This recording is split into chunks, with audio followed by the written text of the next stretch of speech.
Salut coders, this is Bisky. Welcome back to another tutorial. Warm greetings to those who are joining us for the first time. If you are new to this channel, may you kindly subscribe, click the notification bell so that you'll be notified whenever we upload new video. In this tutorial, we are going to master GraphQL with a real-world example where we are going to create personalized recommendation for your social media application like LinkedIn, Facebook, Twitter. We are going to use GraphQL from creating a project up until you have a query languages, and you are going to explore this in Spring Framework, and you are able to use the latest Spring Framework and remember virtual threads in Spring and Java to make this simple and easy. Don't worry, I'm going to cover everything for you from scratch up until you have an application that can recommend posts to your users. So why did I choose GraphQL? First thing, it's about efficient data fetching. GraphQL allows clients to specify exactly what data they need in a single request, preventing overfetching and underfetching. Remember, with our traditional way of RESTful, sometimes you can overfetch, get items that you don't need, or you underfetch, ends up creating more APIs to fetch more data. So GraphQL, you don't have to worry about this. The second thing is about single endpoint. GraphQL uses single endpoint to all data queries and mutations, making more flexible and reducing the need to manage multiple endpoints. If you think this way, in a REST, we have post, we have get, we have delete, we have put.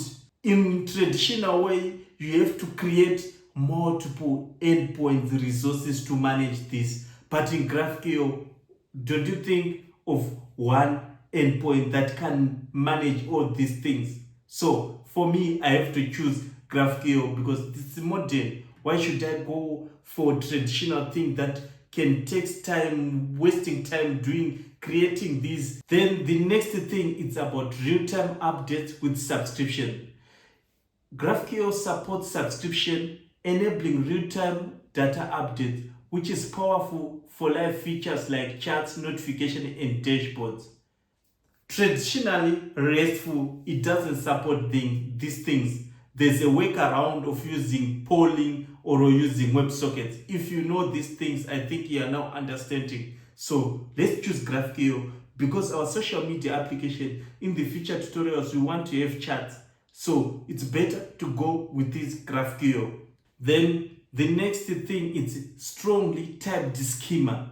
GraphQL has a well-defined schema that clients can introspect, providing clear and reliable documentation of available data and operation. What about RESTful? We will need external documentation which may not always up to date or descriptive as GraphQL's built-in introspection.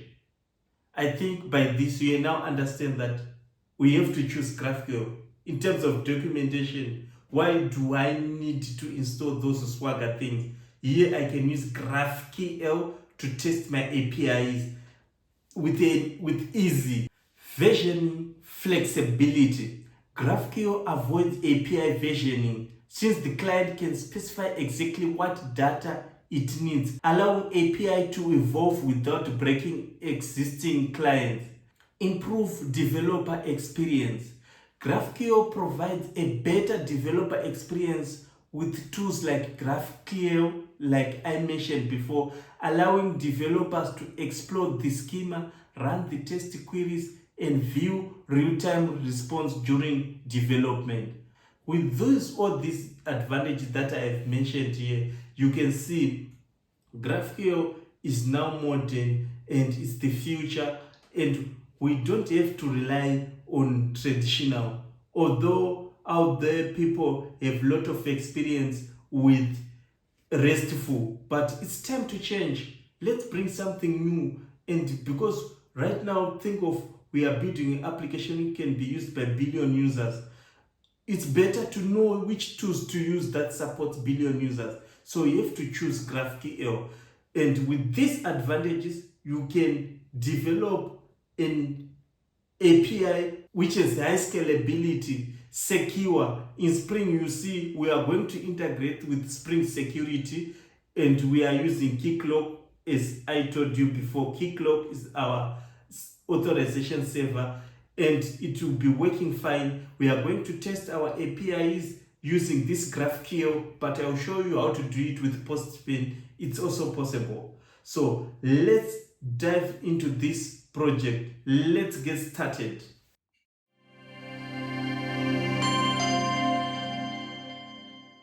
In the previous tutorial, we created a REST API, and in this tutorial, we want to focus on GraphQL. I don't want to create this endpoint using REST API. We are going to delete after the end of this tutorial. We want to use GraphQL, and this is the tutorial where you are going to learn a fully working GraphQL. If you haven't watched our previous tutorials, watch the previous tutorial and you'll be able to build a recommendation application as easy as possible with the best technology that is in the market. So this, if I do this in the previous tutorial, we can get the post description, the date when it was created, was it edited, like the likes, number of people who likes the post, and number of comments, and the followers for that page. Yeah. So let's dive into GraphQL. So GraphQL has its own advantages, which I talked in the introduction. So here, let's go to start.spring.io. I'll just say Spring Starter. And we can create a new microservice. And this we are using Spring Boot, the latest one for the day of this making video. Here I'll say code with Bisky. And here I'll just say a recommendation.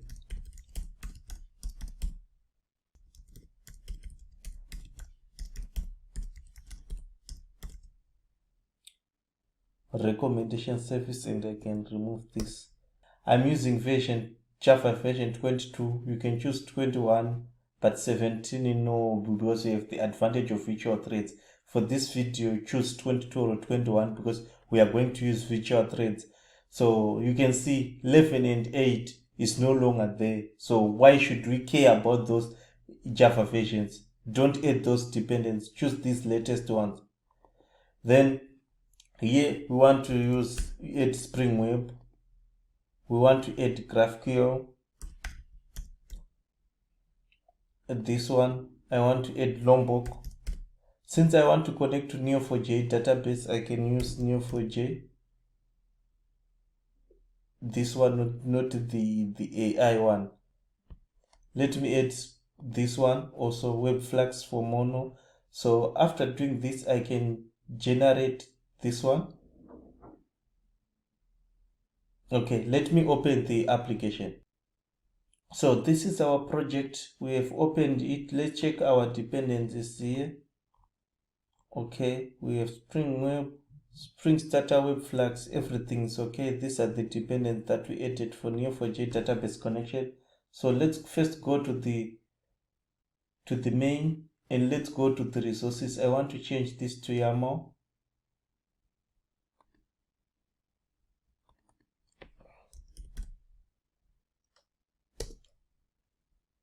Then I will remove this. So these are the configuration. These ones are for security. We can add them later. I think by now you know an authorization server is. If you are following these tutorials, this is the database connection to our Neo4j, and here this is the configuration for GraphQL. And to be able to use the UI, you need to add GraphQL.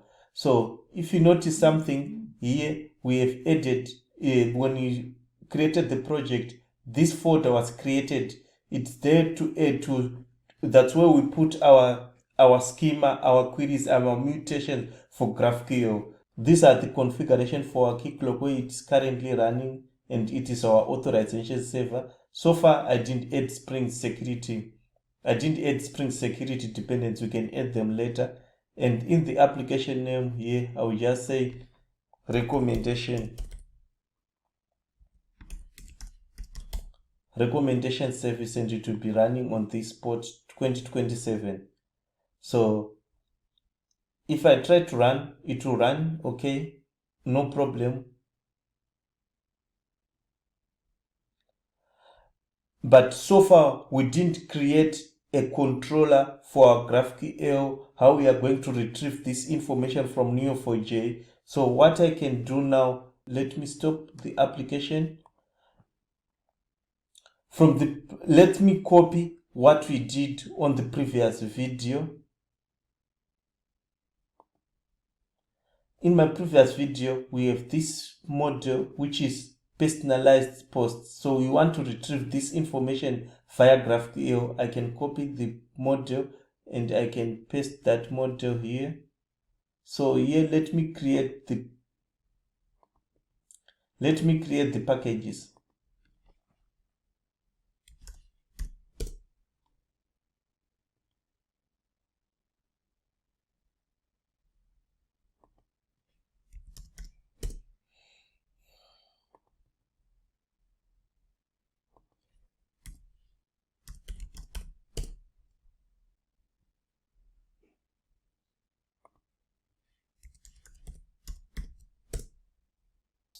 So let me paste this class here. We have added Lombok, or you can also use records. In my service, let me create this Java class, and I'll say post service, and it's going to be an interface.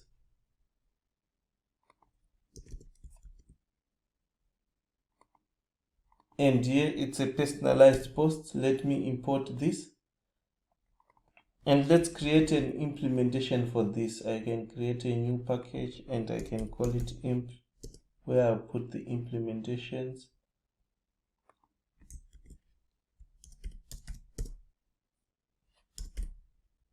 Implements this. Let me import and import the method. Here don't forget to add a service at required acts constructor at SL for login. Okay, then we need to create a repository that is going to have our query. I think you know how these things works now. So in my repository, I just say post repository.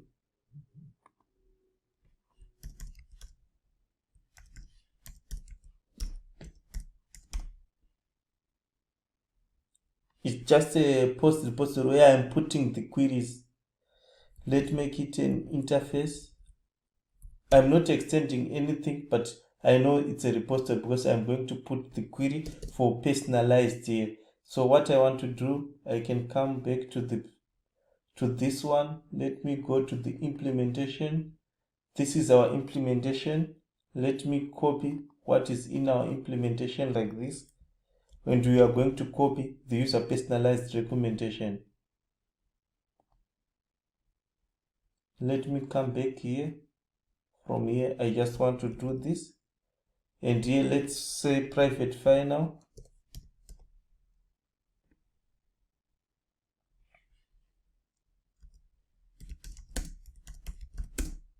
Neo4j client.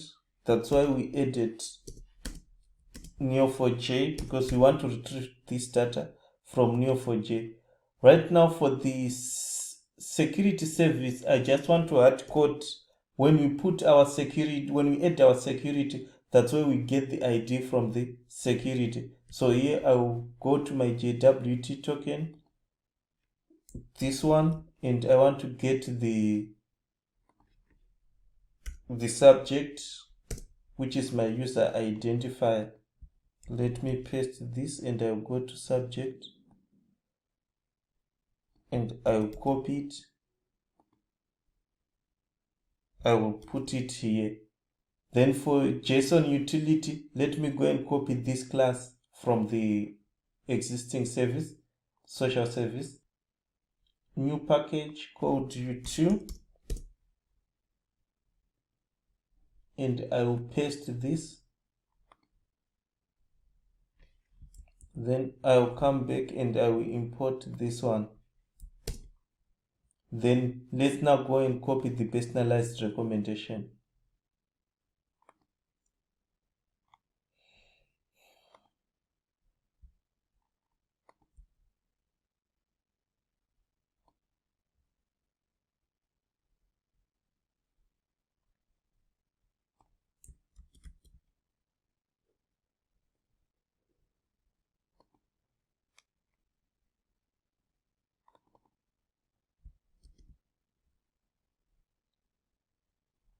So if you watched our previous tutorial, you know how to construct this query. It seems like a long query, but it's easy. Watch our previous tutorial so that you understand how this collaborative content-based filtering and social filtering is working on this query. And remember, we combine it to make it a hybrid so that it will recommend the best way. So what I can do now is to go to this, and we can import this one. So we have imported this. Now we are done. We can manage to get this recommendation from our database Neo4j, and the query we have it, and the pagination and the sizing. Oh, it's fine for our recommendation, for personalized recommendation. But right now we haven't implemented the GraphQL. So let me show you how the GraphQL works.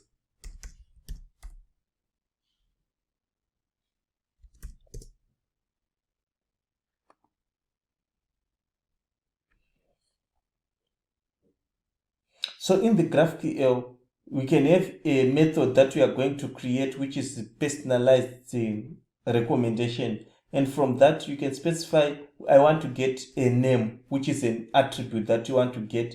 And if you come here, we would want to get what you can specify. I just want to get these 3 properties using one API, or you can get all the properties using one API, or you can just get one property using the one API. That's the power of the GraphQL. How does it know? You specify from your query that for now, give me the name, give me the created date, give me the likes. It's now better as compared to traditional RESTful API, because for RESTful API, sometimes you have to create many APIs, and we need also do multiple calls to get data. So that's the beginning of GraphQL that I want to show you. So now I think you have understand now. And if you want to get a friend, you just specify, I need friends, and I want to have a name. So if you don't specify this, it will give you the name only. This one can only be retrieved if you say, I need friends. You don't retrieve them if you don't need them. So sometimes it offers better querying, better performance as compared to RESTful, because sometimes in RESTful you have now to do other logic, like if it's now all sort of things, and you are getting the information that you don't want for that time. So that information can also confuse the front-end developer. So you just tell them, for this page, I just need 5 items. These are the items. So we are now okay, and we can have the arguments. The arguments are the ones that you are going to send from our RESTful API. Here we see the idea was 100, and if we can relate to our implementation, it means this one is going to be an argument, this one is going to be an argument. So you're going to understand this much better. So what we need to do, let's create a new schema here, and I can call this file schema.graphql.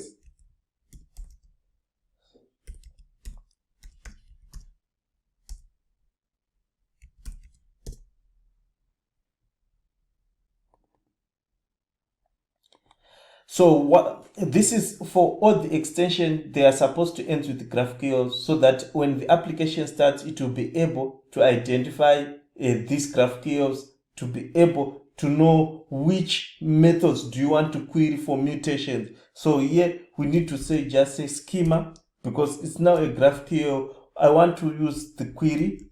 I want to support query for now. There are also mutation, right? But for now it's just query. I'm working on the query. So what I can do, I can just say type here. That's where I want to put my query to get these recommendations. So I can say this query, I can call it personalized post.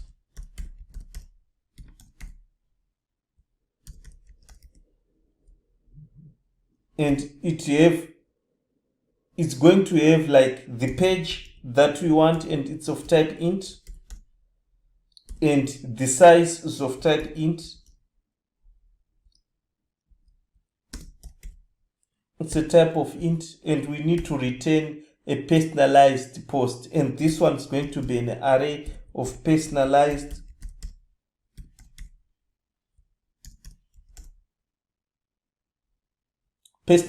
post. So what I can do, just copy this, and I'll just say type personalized posts, and I can do this.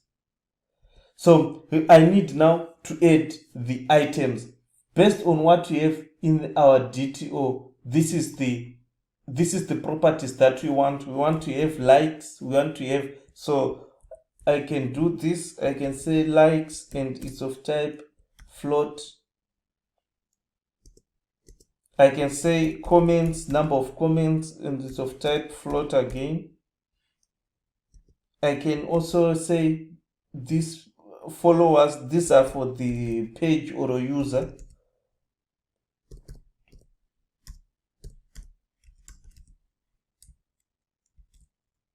Description,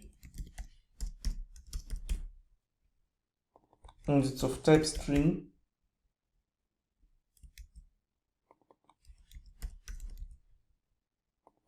Edited, it's a boolean because the post can be edited. And created it,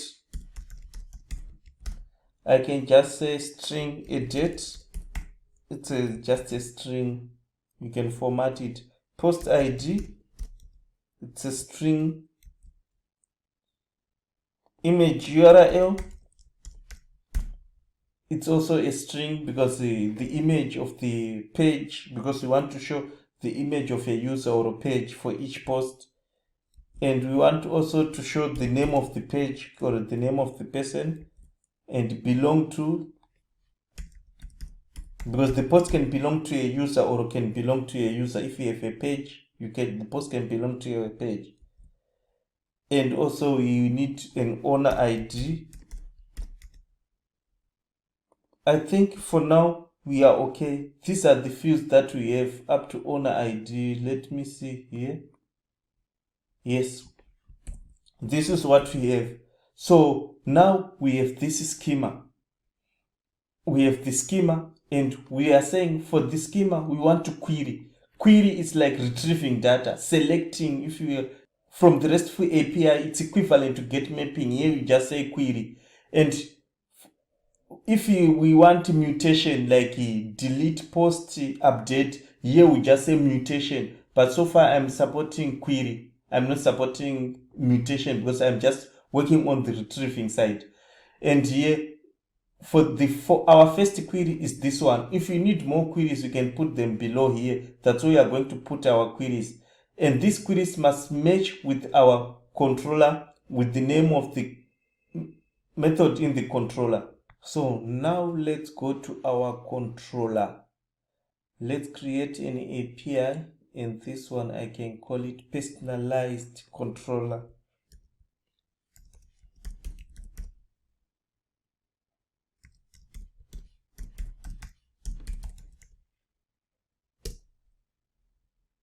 So here it's going to be at what? At controller. That's why we add Spring Web. It required Axe constructor.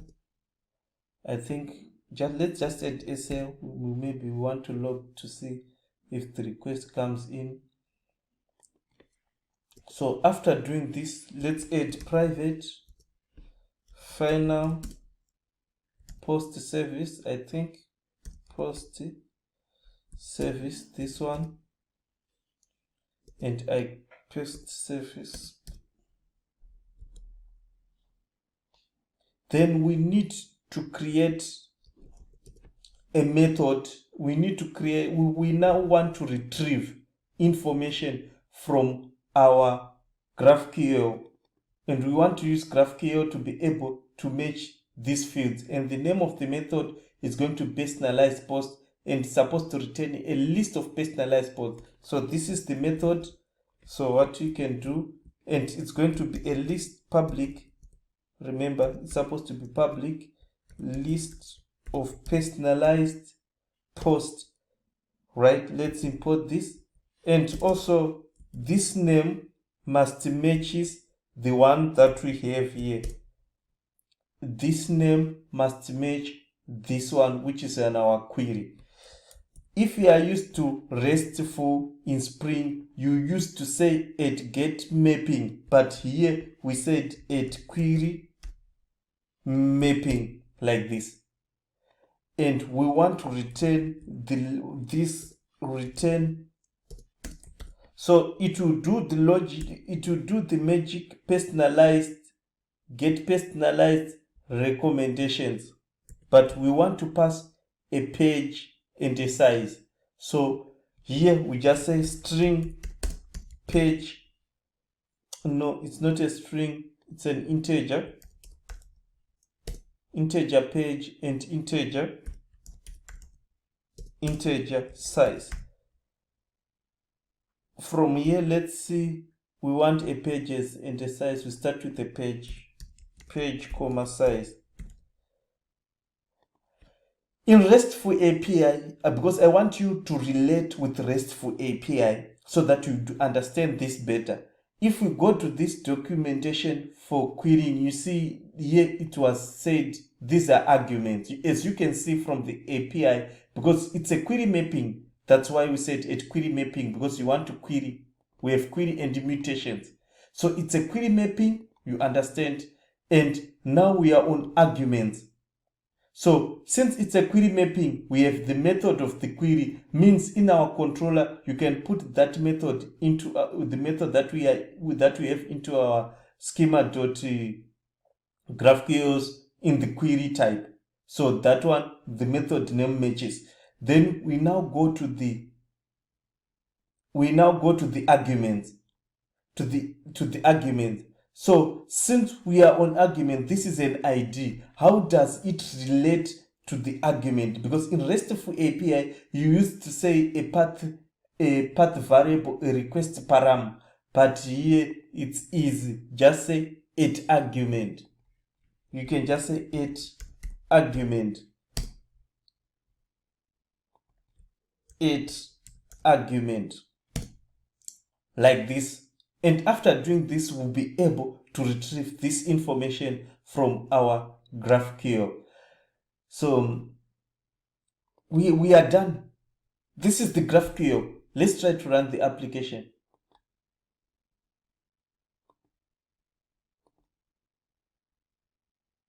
So if everything works fine, you can see, you notice all the requests in GraphQL, they are post.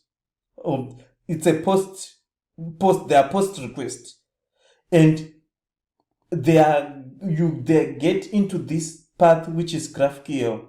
So our requests, for me to be able to retrieve those information, they are supposed to be in the what? In the GraphQL, in this GraphQL. So what we can do now, we need to test this into our URL. Let's see the port that we are using, and it's going to be 2027. So here, let's open localhost on port 2027 /GraphQL, this one. You need to enter this URL GraphQL with an I, then you press enter. And from this here is supposed to be personalized here. This is our personalized. So this method is the one that is mapping with this in our controller. Is this one, which is this one, and also this one. So it's supposed to be the same.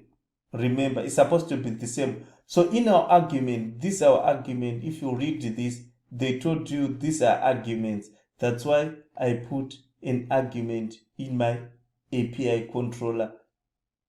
And you can see here, for this to map, these are arguments. And this is the information that I want to retrieve from the personalized post of this user. Because for the user ID, remember, for the user ID, I just hard coded because I know there's some personalization for this user that we were using during our test for the previous tutorial. Then if I click run here, I will get this data. So from the data here, I'm now getting the variables that the properties that I put here are the ones that I'm getting here. If I remove up to likes, maybe up to, if I need maybe the description, and I can cut this and I can do this. If I click this, I will just get two fields that I want. So that's the power of GraphQL. You don't have to create multiple endpoints saying create an endpoint that retrieves this and this information only. So I can paste this and I can do this. We are done with our GraphQL. We are now able to manipulate this data. But so we have managed to retrieve this data, and they are all in this data. If there's an error, they will have an error here and it will show the error. For future tutorials, we are going into that, how to customize these errors in GraphQL. But for this one, I think you are now understanding. You can see that on Facebook or LinkedIn, someone is saying that this person showed interest into this post because you have a relationship, you follow each other. How can we achieve that with GraphQL? Let's solve that using the schema mapping.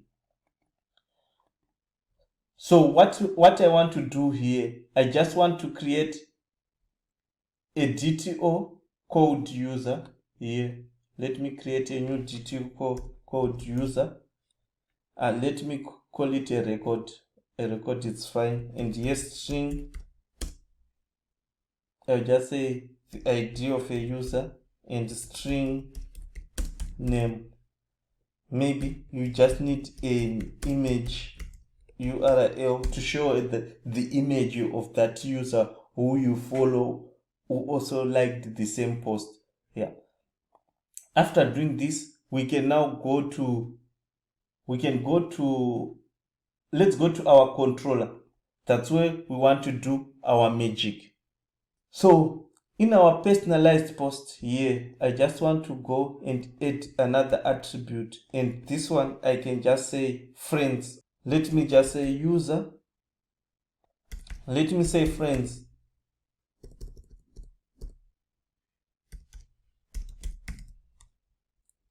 They can be a list. Let me put as a list. Maybe you want to show two friends from your list who likes that post or reacted to that post. You can say this and this reacted to this post. So I can say these are friends, and because we added these friends, we need also to add it into our schema. And what I can do, it's going to be friends like this, but here it's going to be a type user. So I can create a user here. I can call it a user, and remember I added an ID and an image URL and a name. I can copy this. I can say here just an ID, an image URL and a name. Let's see if this is correct. I put an ID, name, URL. It's fine. So here it's going to be an array of these users. And by doing this, we are okay. So let's now go into the controller. That's where we are going to map this thing. So what I want to do, here there's a annotation called add schema mapping, right? And from this schema mapping, we just say type name, it's going to be personalized post.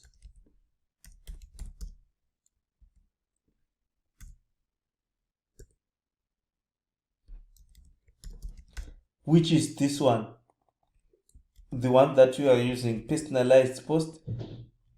In the field, this one, it's going to be friends. So we want to map this to friends. And here I can just say public list of user,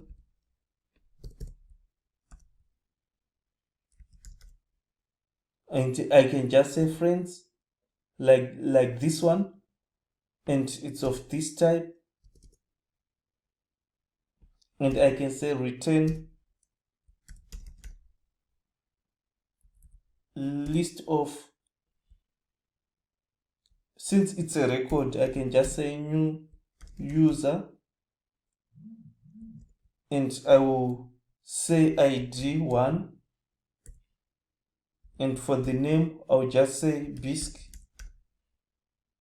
and for the image URL I'll just say 1.jpeg.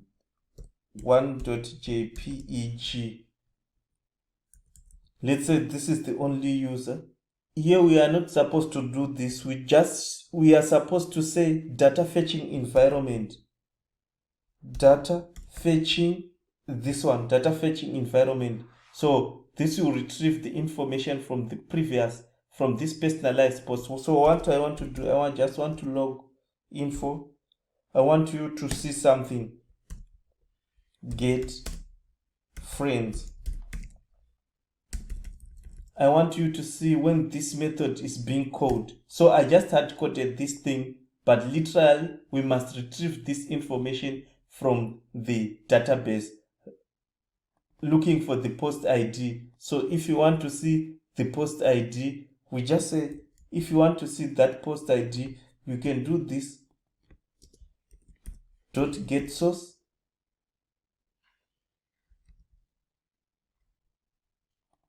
this one, and it's of type personalized post, means this is a personalized post, and you can say get friends for posts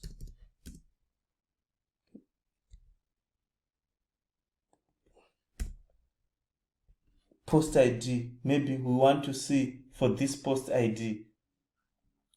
I think by doing this we are okay. Let me see here, this is the name. So let's try to run this and see what's going to happen.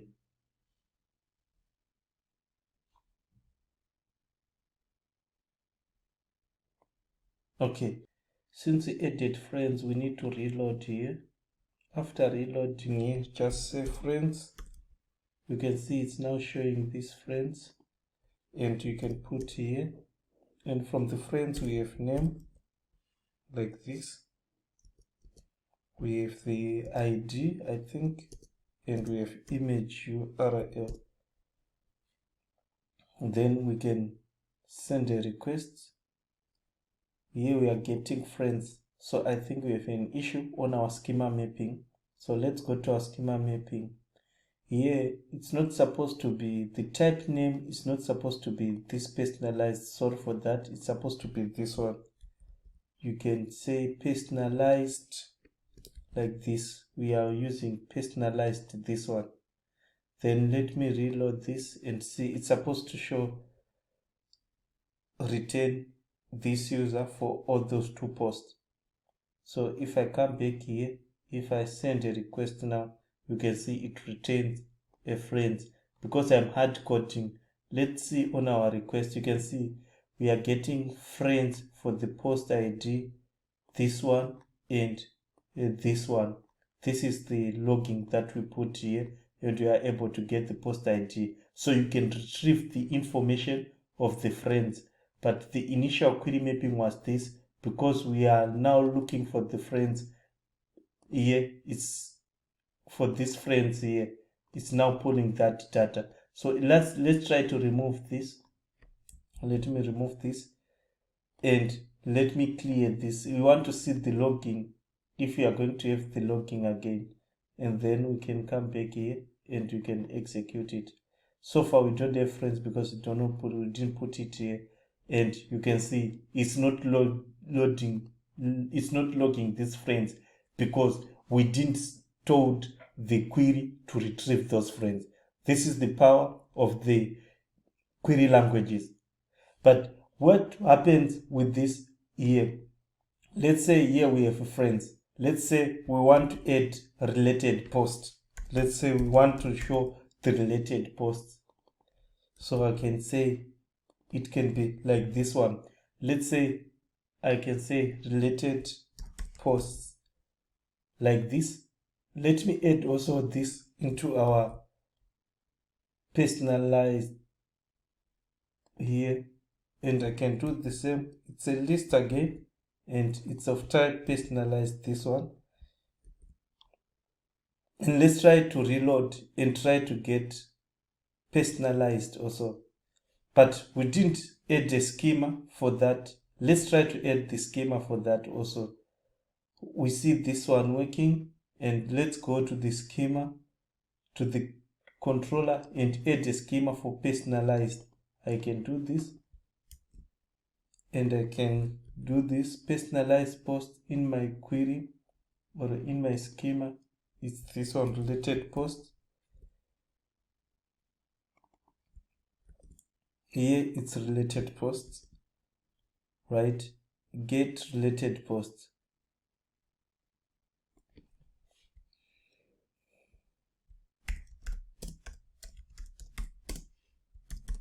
Let's say you have a query to get related posts. So in the future tutorial, I am going to show you how we can have related posts on our application. Related post for post ID, this one, and here it's supposed to be this model because these are related posts, and I can remove this. And what I can do here, I just want to say .builder. I just want to add one. So for the likes, I just say 2 comments, 67 followers, 35. This is a demo content, edited, false. And I want to say .post ID. For the post ID, let me put just UUID, a random UUID .toString, and for the description,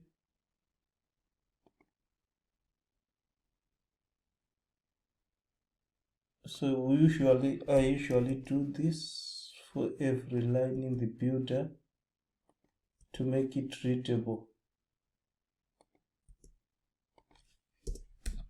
And for the description, I'll just say post.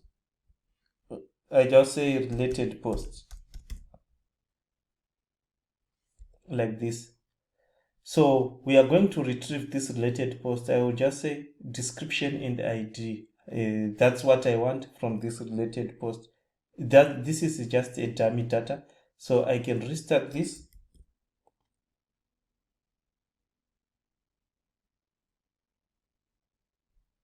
Okay, now let's go into here. Let's reload this. And from here, previously we have friends, right? Friends, and for the friends I said ID, name,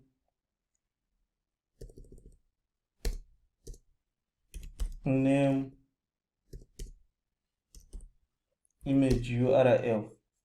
Now let's put the related post. What do we have in our related post? I'll just say I need post ID, like this. I want to retrieve the description like this from this related post. Maybe I'll just say likes of the post. It's okay from this related post like this. Yep. So if I try to retrieve, let's get this request. You can see, because I can now retrieve the related post, related friends, and related post. Let's go here. You can see from this query, we first get friends, get related post, get friends, get related post. So this thing is sequential. So in our schema, like we first get friends and then you get related post. So what if you want to do this thing asynchronous? So we want to retrieve these details asynchronous.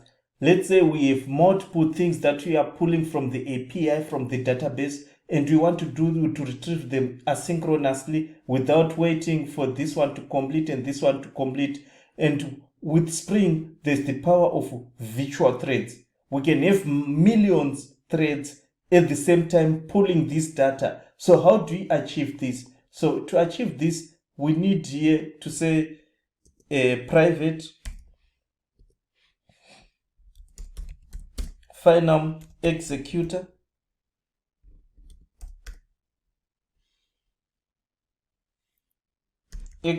service, this one, and I can say executor service is equal to executors, this one, and we want to get from the virtual executor, this one. We want to use virtual threads, new virtual threads. We don't want to manage thread pools. Let's leave for the JVM to sort that. Now we are able to use virtual threads, which can span to millions. And with this, we can make advantages of virtual threads. So what I can do now here, if I come, we want to retrieve this information asynchronously. So I can use completable future.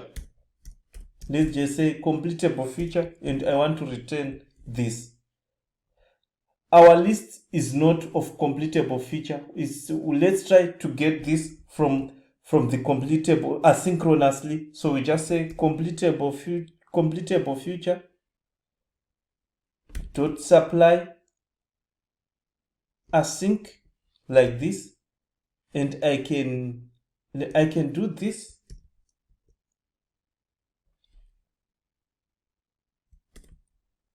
Let me paste my logic here. So here it's supposed to say, we are supposed to say return this one, and we can return this list. So by doing this, we managed to retrieve this information through async. It means we are not waiting for this one to get related friends to be retrieved. We are not waiting for this one to complete. These things can be retrieved simultaneously, same time. So this is what we want to achieve also here. We just want to make this completable feature,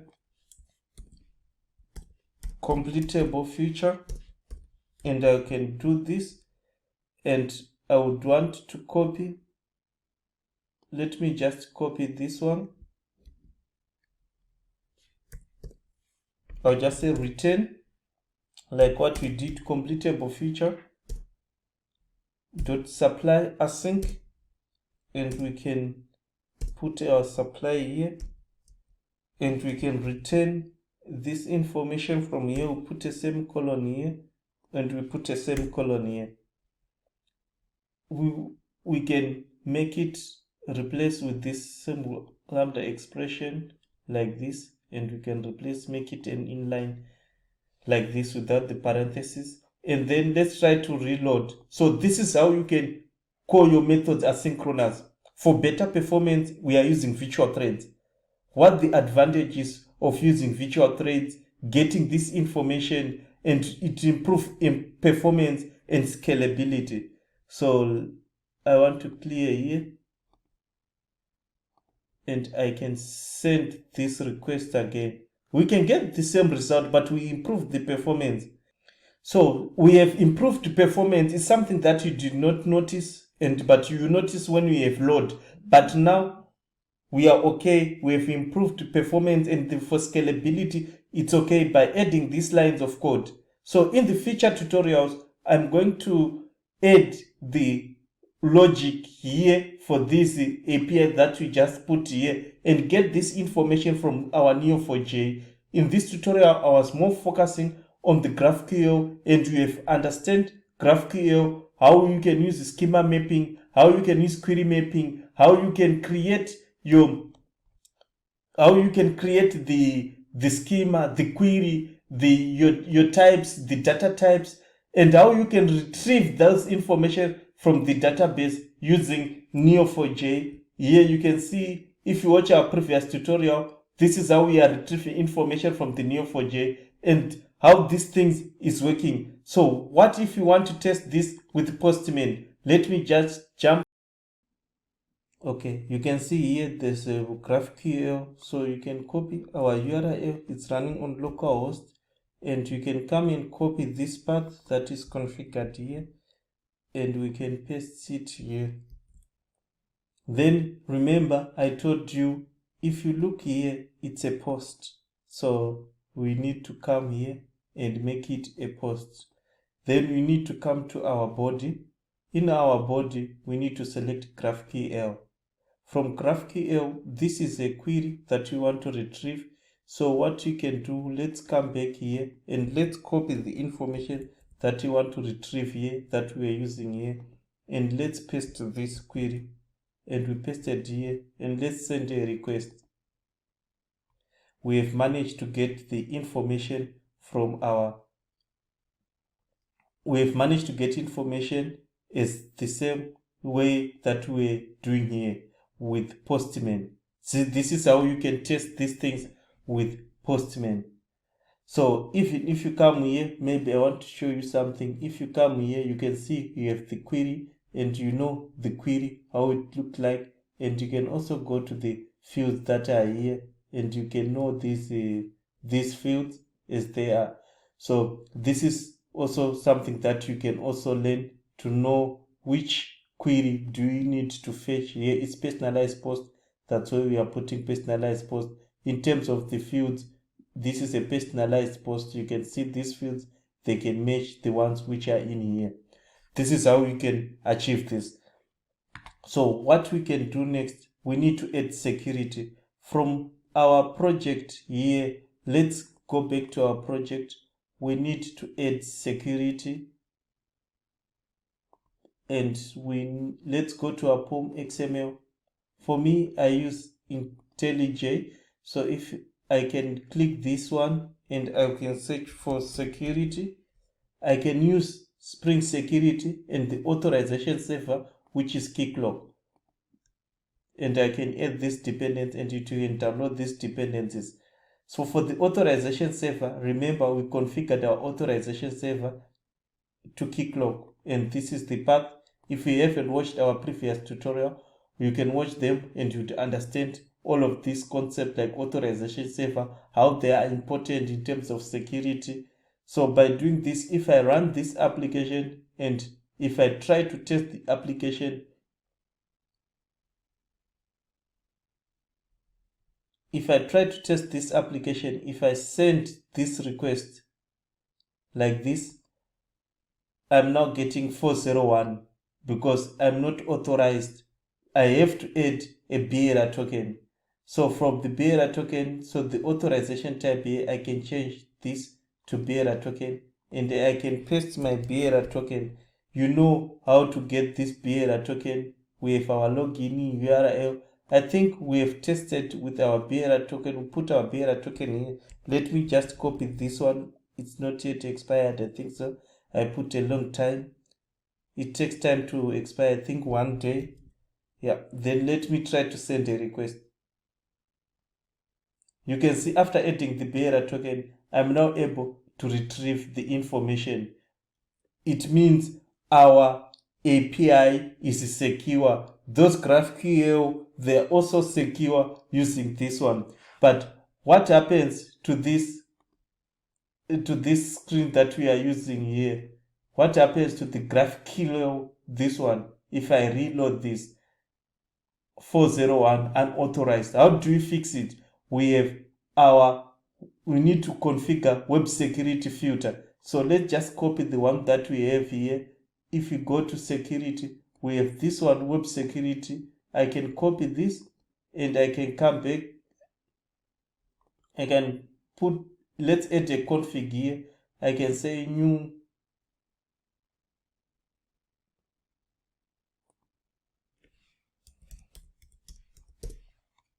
config and I can paste it. Then for JWT auth converter, because maybe if you want to read rows from the bearer token, or for, let me just copy it. This is how I'm retrieving. I'm using this one to map the rows that are coming from Keycloak so that they will be understandable in the Spring framework. So this is the mapping that is important for me. That's why I have that one. So if I come back to web security configurer, here, that's why I'm filtering the URLs that I don't want to be, that I don't want them to be 401, so that I can open them publicly. So I can add this config here, which is GraphQL. If I go to into here, the name is here, it's GraphQL, which we enabled here. It's for the UI, GraphQL, and I can paste it here. Let's go here and I can paste it here. Let me restart the service and see if our security is working fine now.